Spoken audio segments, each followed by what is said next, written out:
Tausch. That's fine.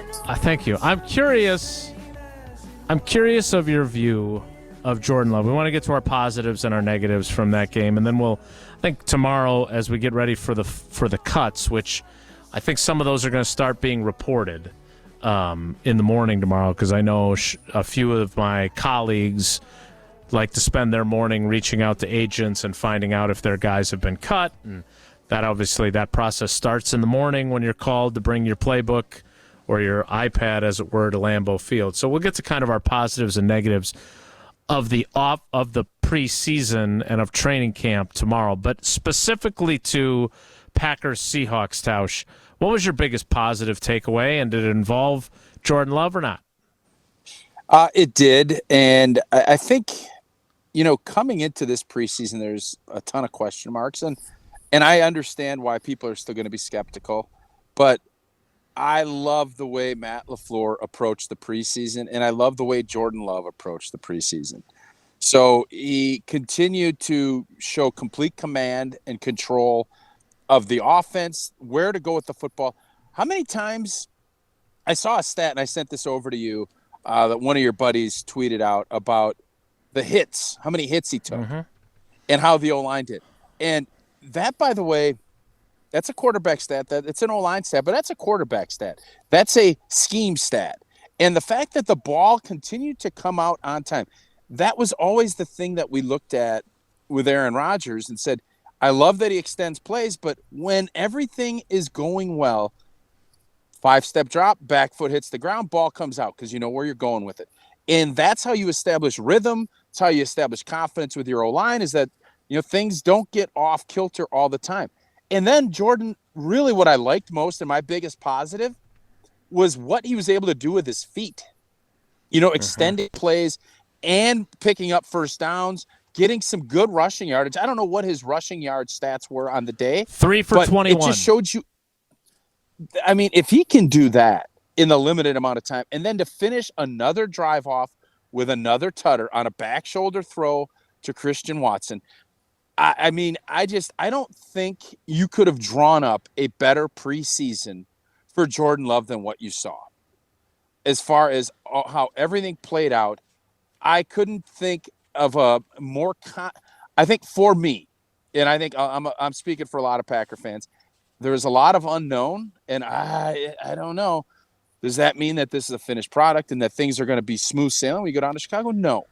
But my confidence meter in Jordan Love ricocheted up substantially with what I saw throughout the preseason. And I thought Saturday, wave or no, I thought Saturday was another indicator of how in command and how this is now his football team. It wasn't handed to him. I think he is definitely in position to have a ton of success this season. I don't know how your confidence meter wouldn't be higher because of him and what you saw from him. I do want to ask, how do we factor in, and I know people are going to get mad when I say this, Pete Carroll played one defensive starter. Yeah. Cincinnati played one defensive starter. The big touchdown drive that they had against New England was after they took their starters out. So how do you handicap the good thing? There's no denying he did good things in preseason. How do you either adjust your assessment, or maybe you don't at all? Maybe you just say, hey, these guys are NFL players right now. Doesn't matter if they're delivering UPS and Amazon packages by the time the season starts. He went up against the guys he was facing, and he was good. I'll tell you one thing. Amazon better crank their what they're paying their drivers. I just saw UPS are making $180. I mean, making $180,000. I don't think Amazon's going to have to crank their pay up for drivers, or everybody's going to be UPS. Listen, I think you can obviously look at this with skepticism because it's not the real deal. But again, you can't have it both ways. If you came in real skittish and skeptical of where Jordan was at, you're going to come out of there feeling a lot less skeptical than you did. Exactly. And you can only go off of who you're playing against. He wasn't playing against a bunch of guys that aren't going to be playing. He's playing against backups, playing probably against more vanilla defenses than what we've seen. And he executed at a really efficient clip. So I'm not saying he's going to be an all-pro. I'm not saying he's going to be an MVP. But what I'm saying is for all of us that were like, I don't know how he's going to be. He has put those doubts to rest that he is going to be in command. He's going to be in control, and he's still going to have some down moments. And I hope Packer fans understand that. But I think all of us that have been sitting here saying, well, let's see what he's got. Let's see what he can do. I think we all have to say, man, he has been much better than I think. Unless you had him as the next Mahomes, which, by the way, this preseason didn't prove either. Right. You would say, man, this is good. I'm excited. Yeah, so I would say that I did go in with some measure of skepticism. I had seen his previous 3 training camps.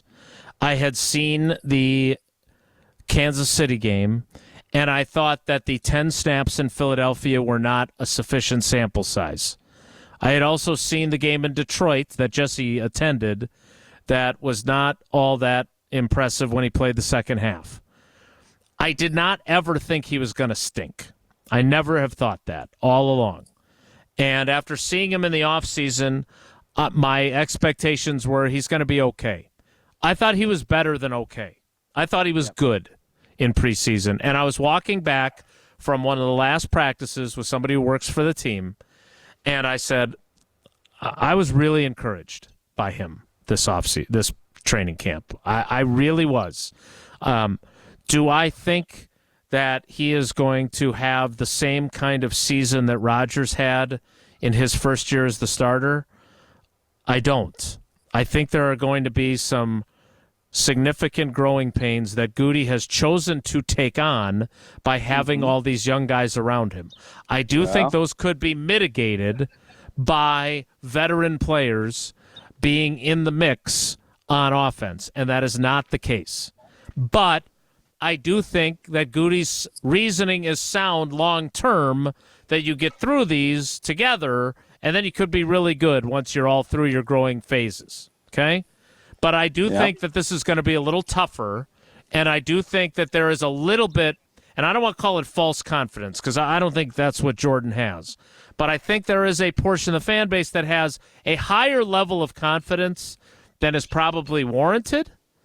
And I think there's going to be some times that maybe it doesn't shake your confidence in him, but you're going to say, okay, I thought there'd be fewer growing pains than there have been in the games that count. That's what I think is going to happen. I still think Jason, he's going to be good long term. Yeah, not great. So but let good. me ask you this. Would you expect Jordan Love to have a better season than what Aaron Rodgers had last year with a broken thumb and with everything else? Is that a fair expectation for you?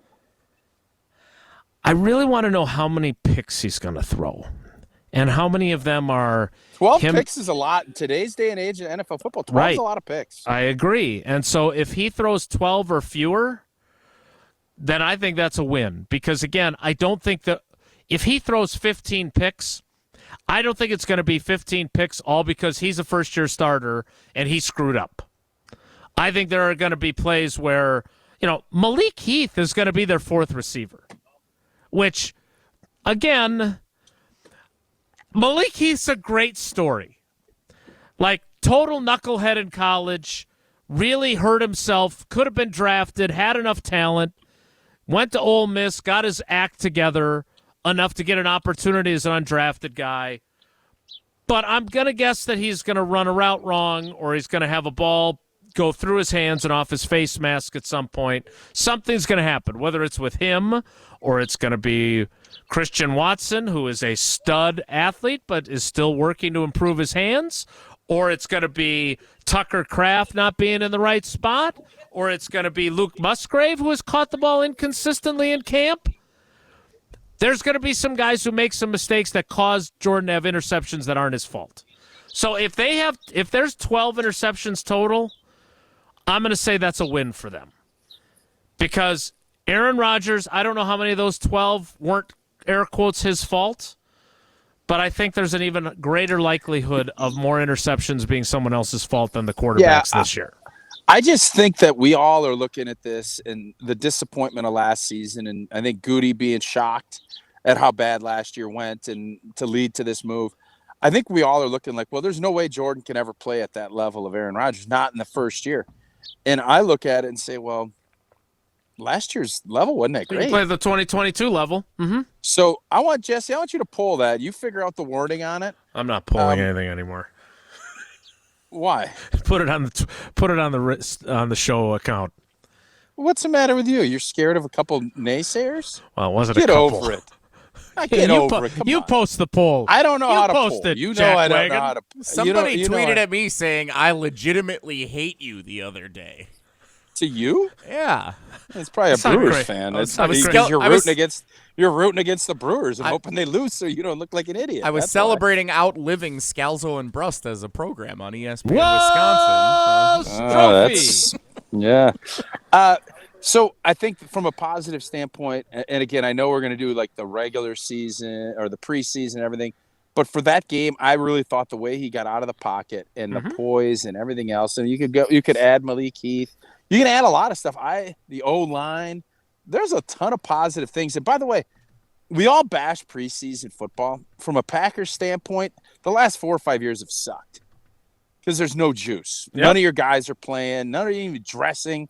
And the fact that you glean so much info, even if you're going against backups, this has been probably one of the more enjoyable preseasons watching on TV that we could have had. I agree. Probably in the last decade. I agree. And it was fun to watch to see how these young players were progressing. And you get a little taste of what this team's going to be about by watching preseason football. All right, we'll get to our negatives next, which, again, there are some, but it's hard to be, in my opinion, pessimistic about this team. It's easier to be realistic and expect the ups and downs that are coming, but I don't think there was anything that we saw this preseason or on Saturday where you're like, oh, boy, they are in trouble insert this area here, including the kicker who kicked the ball pretty darn well. The block was certainly not his fault. That was Tucker Kraft missing his block that allowed that extra point to be blocked. We'll take your negatives, or Tausch's negatives, next. It's Wilde and Tausch.